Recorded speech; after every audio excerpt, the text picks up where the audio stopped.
بسم الله الرحمن الرحيم. الحمد لله رب العالمين، والصلاة والسلام على رسوله الكريم، أما بعد. أعوذ بالله من الشيطان الرجيم. بسم الله الرحمن الرحيم.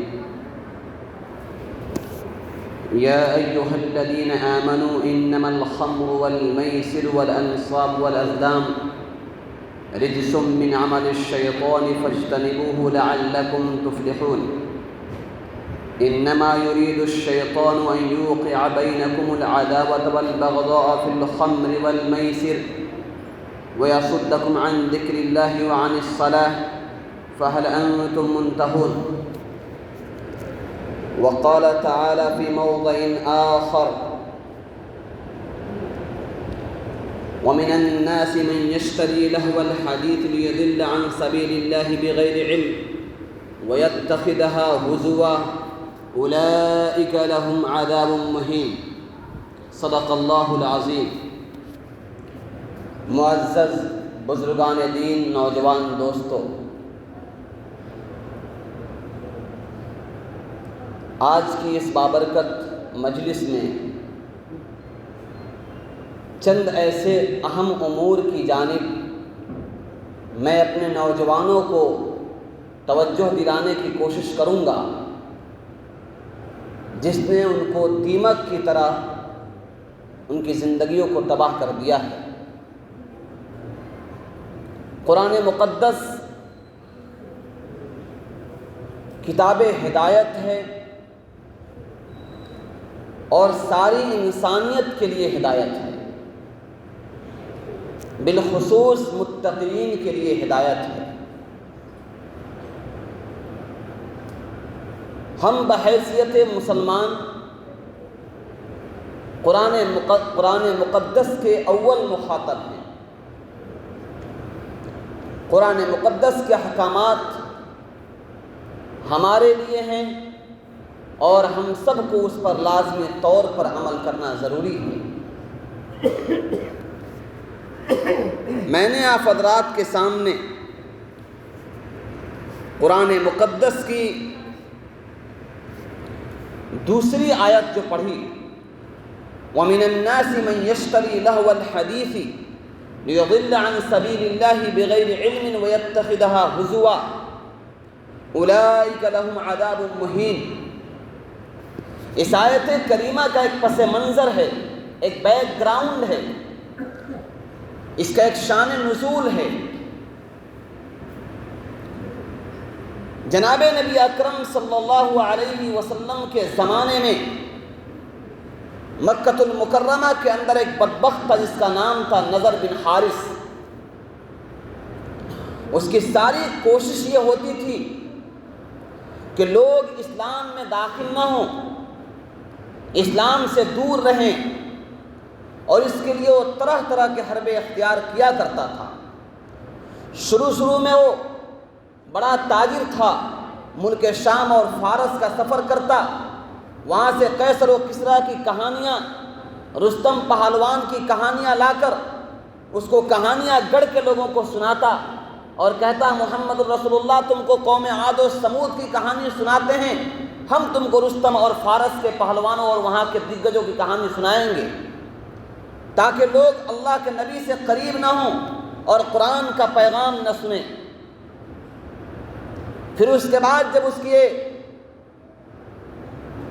کام اور اس کی عادت لوگوں کو بہت راست نہیں آئی تو اس نے اپنا چال بدلا، اپنا حربہ بدلا، اور اس نے ایک کنیز، ایک باندی کو خریدا جو بڑا اچھا گاتی تھی، اور اس باندی سے گانا گواتا تھا اور لوگ اس سے قریب ہوتے، لوگ اس کو سنتے اور قرآن شریف سے دور کرنے کی کوشش کرتا تھا. اللہ رب العزت نے قرآن مقدس کی آیت کریمہ اسی بدبخت کے بارے میں اتاری: وَمِنَ النَّاسِ مَن يَشْتَرِي لَهْوَ الْحَدِيثِ لِيُضِلَّ عَن سَبِيلِ اللَّهِ بِغَيْرِ عِلْمٍ وَيَتَّخِذَهَا هُزُوًا أُولَئِكَ لَهُمْ عَذَابٌ مُهِينٌ. کہ لوگوں میں سے کچھ ایسے لوگ ہیں جو ایسی واہیات کی چیزیں خریدتے ہیں جس کے ذریعے سے لوگوں کو اللہ کے راستے سے بھٹکا دیں بغیر علم کے اور اس کو کھیل اور تماشا بناتے ہیں، وہی لوگ ہیں جن کو بہت ہی ذلت والی عذاب ہوگی ان کو۔ میرے بھائیوں، اس آیت کریمہ میں جن چیزوں پر قدغن لگائی گئی ہے، جن چیزوں سے روکا گیا ہے، وہ لہو الحدیث ہے، بیکار کی باتیں ہیں اور گانے اور بجانے کی چیزیں ہیں، میوزک اور اس طرح کی جو چیزیں اللہ رب العزت کے نزدیک انتہائی ناپسندیدہ ہے۔ جناب نبی اکرم صلی اللہ علیہ وسلم کی احادیث مبارکہ پڑھنے سے پتہ چلتا ہے کہ نبی علیہ السلام نے کئی موقعوں پر یہ فرمایا ہے کہ میں اس امت میں بھیجا ہی گیا ہوں تاکہ ان گانے بجانے کی چیزوں کو ختم کر دوں۔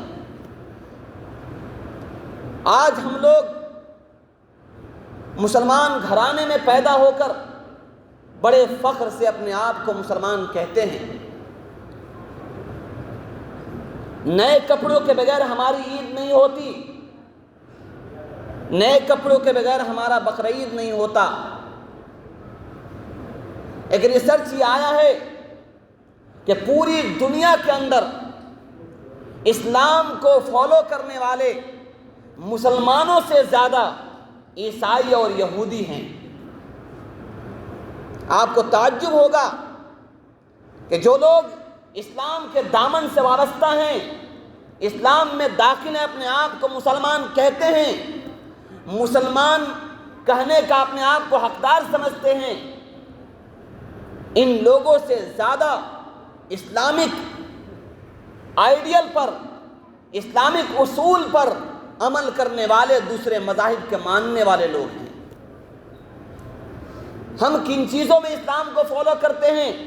5 وقت کی نماز میں، حج اور زکوٰۃ میں، رمضان کے روزے میں، عید اور بقرعید میں۔ ہمارا اسلام یہیں تک سمٹ کر رہ گیا۔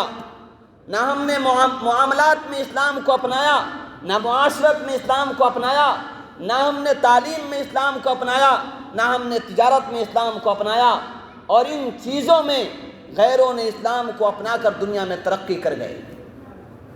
میرے بھائیوں، ہم اسلام کو مانتے ہیں، اسلام کی نہیں مانتے ہیں۔ اسلام میں داخل ہیں، اسلام میرے اندر داخل نہیں ہے۔ یہ انتہائی درجے کی دقیانوسی ہے، انتہائی درجے کی خیانت ہے، انتہائی درجے کی نفاق ہے کہ اپنے آپ کو ہم مسلمان کہتے ہیں اور اعمال سے دور ہوں۔ قال اللہ قال الرسول کے باز و گشت سے ہماری کان بے بہرا ہو اور ہمارے دلوں میں اللہ کی محبت اور الفت نہ ہو، یہ انتہائی درجے کی نفاق ہے۔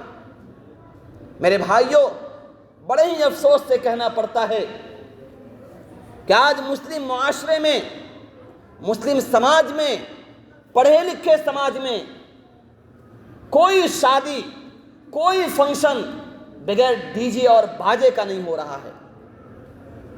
جس اسلام نے مزمار کو، جس اسلام نے گانے بجانے کو ختم کرنے کا بیڑا اٹھایا تھا، اللہ کے نبی نے کہا تھا کہ اس کو ختم کرنے کے لیے آیا ہوں، آج ہماری شادیاں اس کے بغیر نہیں ہو رہی ہیں۔ آخر کہاں غیرت ہماری مر گئی؟ کیوں افسوس نہیں ہوتا ہم کو؟ کیوں ہمارے دلوں میں خیال نہیں آتا کہ ہمارے لاڈلے پیغمبر کو کتنا تکلیف ہوتا ہوگا، اللہ تعالیٰ کس قدر ناراض ہوتے ہوں گے؟ حدیث پاک میں اتنا یہاں تک آتا ہے کہ اللہ کے نبی علیہ السلام نے ارشاد فرمایا کہ قرب قیامت میں، بہت علماء فرما رہے ہیں کہ قیامت بہت قریب ہو گیا ہے۔ قیامت کا وقت کوئی متعین نہیں ہے، کوئی لکھ کر نہیں دے سکتا کہ فلاں سال میں، فلاں دن میں اور فلاں مہینے میں آ جائے گا، لیکن حالات یہ بتا رہے ہیں، علامات یہ بتا رہے ہیں کہ قیامت بہت قریب ہے۔ نبی علیہ السلام نے ارشاد فرمایا کہ قرب قیامت میں کچھ لوگ ہوں گے، رات کو سوئیں گے اصلی شکل میں، صبح بیدار ہوں گے تو ان کی شکلیں سور اور بندر کی بنا دی جائیں گی۔ صحابہ کرام نے سوال کیا، اللہ کے نبی کیا وہ مسلمان نہیں ہوں گے؟ اللہ کے نبی نے کہا ہاں وہ مسلمان ہوں گے، اور تمہاری صفوں میں نماز بھی پڑھیں گے، تمہارے ساتھ روزہ بھی رکھیں گے، تمہارے ساتھ عمرہ اور حج بھی کریں گے، وہ سب چیزیں کریں گے جو تم کرتے ہو، لیکن وہ گانے بجانے اور اس طرح کی فاحش باتوں میں لگے رہیں گے اور رات کو سوئیں گے، اللہ صبح ان کی شکلوں کو بدل کر سور اور بندر بنا دے گا۔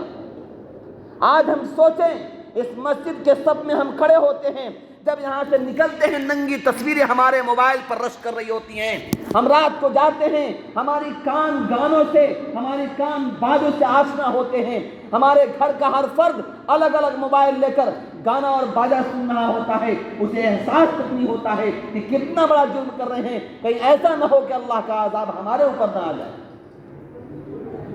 میرے بھائیوں، آخر کیا ہو گیا؟ ایک آدمی پورے سماج کے سسٹم کو برباد کر دیتا ہے، ایک آدمی پورے سسٹم کو تباہ کر دیتا ہے۔ اس کو یہ خدا کا ڈر نہیں ہے کہ انسان کو میں تھکا سکتا ہوں، انسان کو مجبور کر سکتا ہوں، انسان کو پریشان کر سکتا ہوں۔ خدا کو نہ آج تو کسی نے پریشان کیا ہے، نہ قیامت تک کر سکتا ہے۔ نمرود اپنی طاقت کے باوجود کچھ بھی نہیں کر سکا، قارون دھسا دیا گیا، فرعون ڈبو دیا گیا، شداد برباد کر دیا گیا، بڑے سے بڑے طاقتور آئے اور مٹا دیے گئے۔ اللہ کا کوئی بال بیکا نہ کر سکا، نہ قیامت تک کر سکتا ہے۔ میرے بھائیوں، انسانوں سے نہیں ڈرتے، اچھی بات ہے، ہونا بھی چاہیے، ڈر صرف اللہ کا ہونا چاہیے، لیکن یہاں تو کھلم کھلا بغاوت ہے۔ کچھ اچھے لوگ یہ چاہتے ہیں کہ گانا بجانا کو سماج سے ختم کر دیا جائے، اس برائی کو ختم کر دیا جائے، جو سازشیں ہوتی ہیں۔ آپ کا الیکشن ایک طرف، آپ کا پولیٹکس ایک طرف، کم سے کم اللہ اور رسول کی جب بات آتی ہے تو سارے الیکشن کو بھول جائیے، ساری پولیٹکس کو بھول جائیے، اللہ رسول کے لیے جہتی ہو کر اس بات کو فیصلہ لیجئے کہ ہمارے سماج سے گانا اور بجانا کو ختم ہونا چاہیے۔ یہ مسلمان کیسا بے غیرت ہو گیا ہے، کہاں اس کی ضمیر مر گئی ہے کہ اپنی بیٹی کے سامنے، اپنی بہن کے سامنے، اپنی ماں کے سامنے وہ ایسے گانے چلاتا ہے کہ ایک شریف انسان کا جانور سننا پسند نہیں کرے گا۔ اگر جانوروں کو گویائی ہوتی، اس کو زبان ہوتی تو کہتا کہ میں تم سے اچھا ہو، تم مجھ سے گندے ہو۔ ایسے بھاشا ہم بھی نہیں سن سکتے۔ میرے بھائیوں، نوجوانوں، ہاتھ جوڑ کے درخواست کرتے ہیں، کم سے کم اللہ سے ڈریے، اللہ سے خوف کیجیے، ایسا نہ ہو جائے کہ رات کو ہم سوئیں اور صبح کو سور اور بندر بنا دیے جائیں۔ وہ دن دور نہیں ہے، قیامت قریب آ چکا ہے، اس بات کو سمجھیے آپ۔ اللہ کے لیے ان چیزوں کو چھوڑ دیجئے، سماج سے ختم کیجئے۔ اور جو لوگ بغاوت میں اترے ہیں وہ یہ نہ سمجھے کہ ہمارے پاس طاقت ہے، ہمارے پاس زبان ہے۔ وہ اللہ زبان کی گویائی چھین سکتا ہے، زبان کی طاقت کو چھین سکتا ہے، دولت کو برباد کر سکتا ہے، آپ کی نسلوں کو تباہ کر سکتا ہے۔ اگر آپ نے یہ چاہا کہ میں سماج کو برباد کروں گا، میں اپنے طاقت کی بنیاد پر، اللہ آنے والی آپ کی نسلوں کو برباد کر دے گا۔ قوم عاد، قوم سمود، قوم صالح، ان قوموں میں اللہ نے پیغمبر بھیجے تھے، ان پیغمبروں نے انہیں تبلیغ کی تھی۔ اب پیغمبر نہیں آنے والے ہیں، یہی علماء اکرام ہیں جو پیغمبروں کے وارث ہیں، رسولوں کے وارث ہیں۔ ان کی ذمہ داری ہے کہ وہ باتیں بتائیں جو اللہ رسول نے بتائی ہیں۔ ہم آپ کو قرآن و حدیث کی بات بتا رہے ہیں، کوئی اپنی بات نہیں بتا رہے ہیں، ہمارا کوئی ذاتی فائدہ نہیں ہے۔ اس لیے میرے بھائیوں، برائے مہربانی اپنی شادیاں سادگی سے کر لیجئے، اس میں گانے بجانے نہیں ہوں گے، تب بھی آپ کی شادیاں ہو جائیں گی۔ محمد رسول اللہ کی 4 بیٹیوں کی شادی ہوئی، کوئی ثابت نہیں کر سکتا ہے کہ کوئی گانا بجانا کا نظام بنایا گیا ہو۔ 1,24,000 صحابہ کرام کی جماعت تھی، کسی نے گانے بجانے کا اہتمام نہیں کیا۔ آخر ہم کیسے مسلمان ہیں کہ ہماری شادی بغیر اس کے نہیں ہوتی ہے؟ دوسری بات، ایک حدیث پاک میں آتا ہے، نبی علیہ السلام نے ارشاد فرمایا، جو لوگ گانا سنتے ہیں اللہ تعالیٰ کل قیامت میں ان کے کانوں میں شیشہ پگھلا کر ان کے کانوں میں ڈال دے گا۔ یہ عذاب کو کون برداشت کر سکتا ہے؟ ایک جگہ اللہ کے نبی نے ارشاد فرمایا کہ گانا بجانا یہ شیطانی عمل ہے، شیطانی عمل ہے۔ ایک جگہ حدیث پاک میں آتا ہے کہ بندہ جب گانا سننے کا ارادہ کرتا ہے اور گانا سننے کے لیے بیٹھتا ہے تو یہ اللہ کی نافرمانی والا عمل کرتا ہے۔ جب گانا سنتا ہے تو یہ حرام عمل کرتا ہے، اور جب گانے سے مزہ لیتا ہے تو کفر والا عمل کرتا ہے۔ نوجوانوں دھیان سے سنیے اس بات کو، اللہ کے نبی نے فرمایا انسان جب گانا سننے بیٹھتا ہے اللہ کی نافرمانی والا عمل کرتا ہے، جب گانا سنتا ہے حرام عمل کرتا ہے، جب گانے سے اس کو مزہ آتا ہے، گانا مزہ لینے کے لیے سنتا ہے، یہ اللہ کے ساتھ کفر کرتا ہے، گویا ایمان سے اس کا کوئی رشتہ اور تعلق نہیں ہے۔ ہم کہاں کھو گئے؟ ہمیں قرآن اچھی نہیں لگتی، آدھے گھنٹے قرآن پہ بات ہوتی ہے مسجدوں میں، 1 گھنٹے بات ہوتی ہے، اکتا جاتے ہیں، آوازیں آنے لگتی ہے جلدی کیجیے بہت گرمی ہے، بہت پریشانی ہے، اور 4 گھنٹے گانے اور باجا سن لیتے ہیں، کوئی افسوس تک نہیں ہوتا۔ آخر کیا ہے؟ یہ ایمان سے دوری کی علامت ہے، اسلام سے تعلق ختم ہونے کی علامت ہے، اللہ سے دوری ہونے کی علامت ہے۔ میرے بھائیوں، اللہ کے لیے خوف کیجیے اور ان چیزوں سے دور رہیے۔ یہ گانے بجانے ہمارے معاشرے کو تباہ کر دیں گے۔ پھر میں وہ حدیث ایک بار سناتا ہوں جو میں نے حدیث پہلی بار سنایا۔ اللہ کے نبی نے ارشاد فرمایا کہ قرب قیامت میں کچھ ایسے لوگ ہوں گے رات کو اچھی حالت میں سوئیں گے، صبح جب بیدار ہوں گے اللہ ان کی شکلوں کو سور اور بندر کی شکل بنا دے گا۔ آپ سوچیں گے یہ کہنے کی بات ہے، یہ کہنے کی بات نہیں ہے۔ موسیٰ علیہ السلام کی قوم بنی اسرائیل کے ساتھ یہ حادثہ ہو چکا ہے۔ بنی اسرائیل کو اللہ تعالیٰ نے کہا تھا سنیچر کو مچھلی کا شکار مت کرنا، ان لوگوں نے اس کا بہانہ بنایا، گڈھے کھود دیے، سمندر سے مچھلی آ کے اس میں گر جاتی تھی، وہ اتوار کو مچھلی نکال لیتے اور بولتے ہم سنیچر کو مچھلی کا شکار نہیں کرتے ہیں۔ اس نافرمانی پر رات کو لوگ سوئے اور صبح کو سور اور بندر بنا دیے گئے۔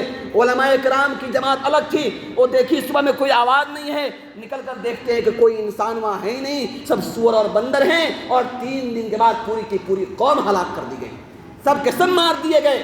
تقریباً 40,000 لوگ تھے جن کو اللہ نے سور اور بندر کی شکل بنا کے ختم کر دیا۔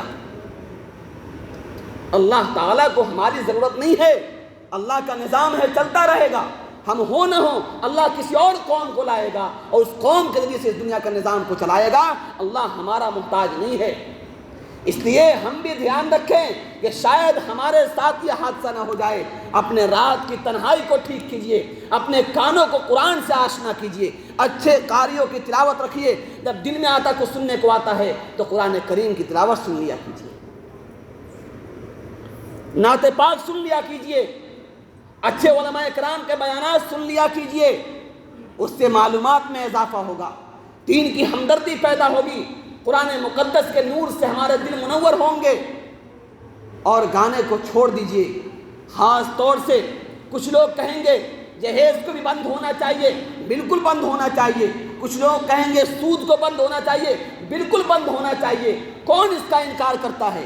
لیکن ایک بات یاد رکھیے، کوئی سود کھاتا ہے اور اس کا انڈیویجول مسئلہ ہے، اس کا اپنا ذاتی مسئلہ ہے، اس کا اللہ کے ساتھ بغاوت ہے۔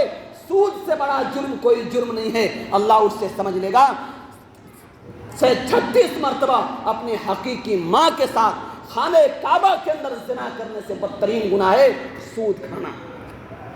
36 مرتبہ اپنے حقیقی ماں کے ساتھ خانہ کعبہ کے اندر زنا کرنے سے بدترین گناہ ہے سود کھانا۔ اگر کوئی کھاتا ہے تو کھائے، اللہ اس سے سمجھ لے گا اللہ کے ساتھ وہ بغاوت کر رہا ہے، اعلان جنگ کر رہا ہے، لیکن اس کا ذاتی مسئلہ ہے، اس کو ذات کو نقصان پہنچ رہا ہے، جس کے لیا اس سے نقصان پہنچ رہا ہے۔ اسی طرح سے جہیز کی لعنت ہے، یہ لوگ وہ ڈاکو ہیں، وہ ڈکیت ہیں جو پورے سماج میں زنا کو فروغ دے رہے ہیں، زنا کو بڑھاوا دے رہے ہیں، جہیز لینے والے، اللہ ان سے نمٹ لے گا۔ لیکن گانا بجانا ایک ایسا جرم ہے جو اسلام نے کہا کہ کھلم کھلا گناہ کرنے والے لوگ ہیں، ان کو اگر اسلامی حکومت ہوتی ان کی گردن ناپ دی جاتی ہے۔ آپ کو گانا سننا ہے، اگر آپ گھر میں سنتے ہیں، اپنے کان میں لگا کر سنتے ہیں، ہو سکتا معاملہ آپ کا ہے، اللہ آپ سے سمجھے گا۔ آپ ایک اکیلے اپنے گھر پہ بجاتے ہیں، پورے سماج میں برائی سناتے ہیں، اس کی اجازت کس نے دیا آپ کو؟ اس کی اجازت کس نے دیا آپ کو؟ کوئی بچہ قرآن شریف پڑھ رہا ہے، کوئی بچہ اپنے گھر میں سو رہا ہے، کوئی مریض اپنے گھر میں پریشان ہے، آپ کے ڈی جے سے کسی کو پریشانی ہوتی ہے، اس کا عذاب آپ کو بھگتنا پڑے گا۔ افسوس کی بات ہے پرسوں کون سی شادی تھی، کس کی شادی تھی؟ اللہ ایسے لوگوں کو ہدایت دے، ورنہ ہلاک کر دے ایسے لوگوں کو۔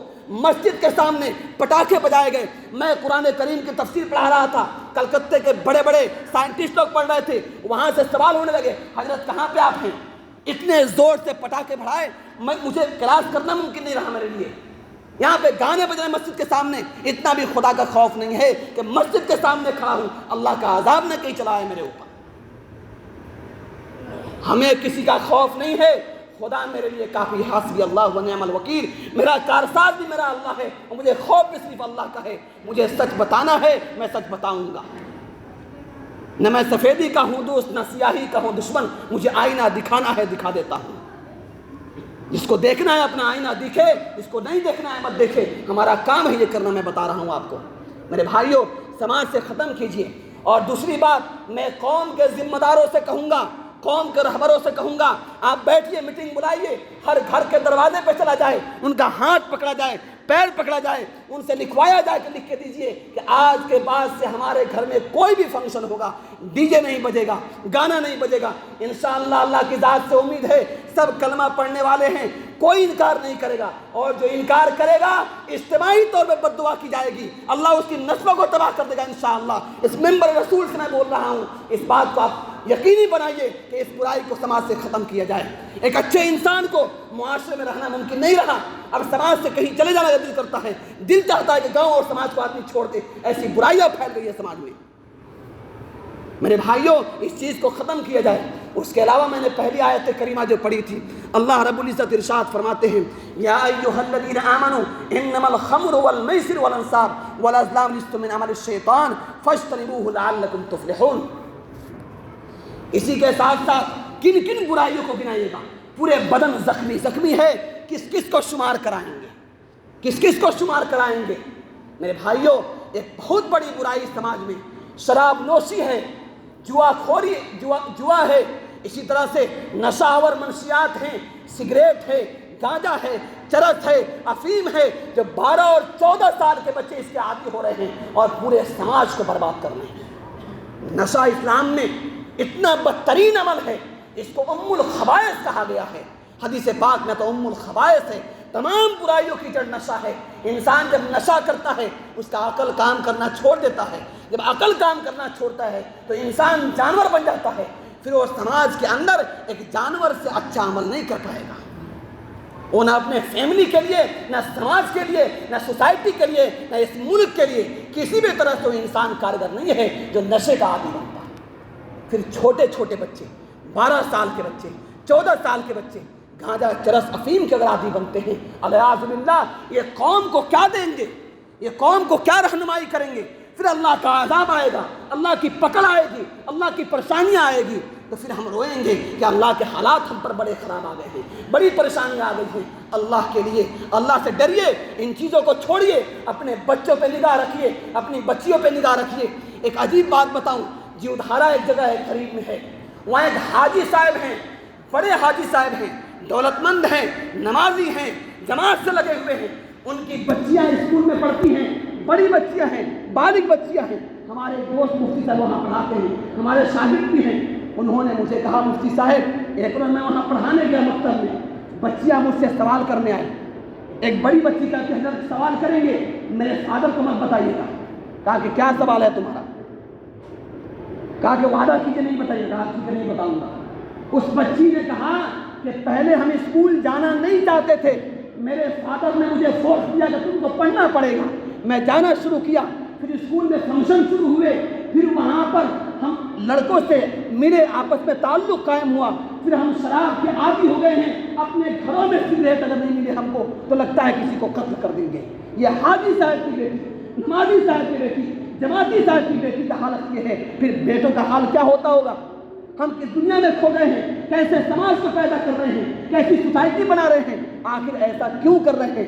کچھ تو خدا کا ڈر کیجیے، ورنہ آنے والا وقت بھیانک ہوگا، اس کا اتنا بھیانک ہوگا تو اس کا مقابلہ پوری سوسائٹی نہیں کر سکتی۔ ایک آخری بات، کچھ لوگوں کو پریشانی شروع ہو گئی ہے، وقت زیادہ ہو گیا ہے اور ہونی بھی چاہیے، ٹائم کا خیال رکھنا ضروری ہے۔ بس ایک بات میں ختم کرتا ہوں کہ ایک بات تو میں بتایا کہ ان برائیوں کا عذاب کیا ہوگا، ان برائیوں پہ اللہ کی پکڑ کیا ہوگی۔ لیکن اگر اس کو چھوڑ دیتے ہیں تو ہمیں ملے گا کیا؟ اگر ہمت کر کے چھوڑتے تو ہمیں کیا ملے گا؟ اللہ کے نبی علیہ السلام فرماتے ہیں کل قیامت میں اللہ تعالیٰ اعلان کریں گے کہاں ہیں وہ لوگ جو دنیا میں گانا بجانا نہیں سنتے تھے؟ جب یہ اعلان ہوگا تو جو لوگ سنتے تھے ان کا وجود بالکل برباد ہو جائے گا، وہ چیخ ماریں گے، جو نہیں سنتے تھے وہ دوڑے آئیں گے۔ اللہ کہیں گے تم گانا سنو گے، تمہیں میوزک سننا ہے؟ اللہ تعالیٰ وہاں پر حوروں سے کہیں گے اور پورے اللہ کا کلام، اللہ کے نغمے گائیں گی وہاں پر، ایسی سریلی ہوگی۔ 3.5 منٹ کے گانے ہوتے ہیں، وہ 3.5 منٹ نہیں ہوگا، 3.5 گھنٹہ نہیں ہوگا، 3.5 مہینہ نہیں ہوگا، 3.5 سال نہیں ہوگا، لگاتار 70 سال تک جتنے جنتی ہوں گے اس میوزک کو سنتے رہیں گے، اور جو جیسے بیٹھا ہوگا ویسے ہی بیٹھا رہ جائے گا، اس کو ہلنے کی فرصت نہیں ملے گی۔ جب وہ ختم ہوگا اللہ کہیں گے اس کا اچھا سنو گے؟ کہیں گے اللہ اس سے بھی اچھا کچھ ہو سکتا ہے۔ اللہ کہیں گے داؤد علیہ السلام کو داؤد آؤ اپنا زبور سناؤ۔ پھر داؤد علیہ السلام جب سنائیں گے، قرآن کریم کہتا ہے کہ داؤد جب اپنے زبور کو تلاوت کرتے تھے تو پہاڑ بھی جھومنے لگتے تھے، پتے جھومنے لگتے تھے، پرندے بیٹھ جاتے تھے، پھر وہ پڑھنا شروع کریں گے، پھر اس کے بعد اللہ کے نبی سنائیں گے، پھر اللہ تعالیٰ اپنا کلام سنائے گا، اور ہزاروں سال یہ سلسلہ چلے گا۔ یہ ان لوگوں کے لیے ہوگا جو دنیا میں اپنے کانوں کو گانوں سے بجائیں گے۔ اسی طرح سے جو نشہ چھوڑ دیں گے، شراب چھوڑ دیں گے، اللہ تعالیٰ قرآن کریم کے سورہ اما پارہ میں 30ویں پارے میں پڑھ لیجیے، وَكَأْسًا دِحَاقًا لَبَالَبْ جام اللہ پلائیں گے۔ وہاں پر ایسے شراب ہوں گے جس پر مہر لگے ہوں گے، کوئی گندگی نہیں ہوگی، کوئی اس میں ملاوٹ نہیں ہوگی، اس میں اتنے اچھے شراب اللہ پلائیں گے اگر ہم نے دنیا کی شراب کو چھوڑ دیا۔ میرے بھائیوں، ہم سب کی تمنا ہے کہ مرنے کے بعد اللہ ہم کو جنت عطا فرما دے، تو ہمیں چاہیے کہ کوشش کریں گے انشاءاللہ ہم گانا نہیں سنیں گے، انشاءاللہ سے سب وعدہ کریں انشاءاللہ گانا نہیں سنیں گے انشاءاللہ۔ نوجوان ہاتھ اٹھائیں اللہ کے سامنے، آپ عزم کیجئے کہ انشاءاللہ ہمت کریں گے، گانا نہیں سنیں گے۔ اسی طرح سے نشاور چیز سے ہم بچیں گے، اللہ ہم سب کو بچائے، اللہ یہ چیزیں ہم کو جنت میں عطا فرمائے۔ وآخر دعوانا ان الحمدللہ رب العالمین۔ سنت باقی پڑھ لیں۔